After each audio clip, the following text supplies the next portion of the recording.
Scary story time. This is another story sent in to me on Instagram. When I was a little kid in Mexico, I used to have to go and wash my clothes with my grandma down at this creek by where we lived. We'd always go in the evening, and I absolutely hated it. I guess maybe it was the way the sun would set, and everything always looked dark and gray. One day I gotten in trouble at school, so my grandma told me my punishment was to go wash clothes all day at the creek by myself. I had never been there during the daytime, but I was excited because of how beautiful it seemed. It wasn't very deep, so I decided to explore and walk down the stream instead. I had walked for a while when I ran into a little boy who was playing in the water. He looked like he was only around 3 or 4 and way too young to be playing by himself. I asked him where his mom was, and he wouldn't answer me. Instead, he asked me to follow him. I was around 12 at the time and worried, so I followed him.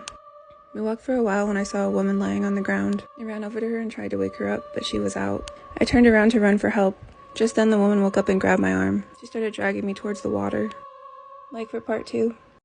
Hey guys, here's part 2 of the Mexico story. So the woman had grabbed me by the arm and she was dragging me towards the water. As soon as we got there, she started trying to drown me. I kept trying to fight her off, but I couldn't do it. Right before I lost consciousness, I saw a man running towards us. I woke up in the hospital the next day. To my surprise, I had been put on suicide watch. They said that I had tried to drown myself in the river. As soon as I got out, I went back to the creek, determined to find the woman.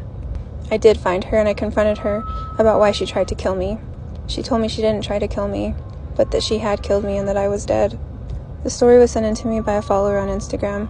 The follower's cousin had committed suicide when they were kids. They had recently done a seance, though, and spoke with him, and he told them that it was La Llorona that had killed him. According to this follower, people aren't allowed to go to that stream anymore because of the amount of people that were dying there. He said that him and his cousin were best friends when they were growing up, and that he believes that it was La Llorona that killed him.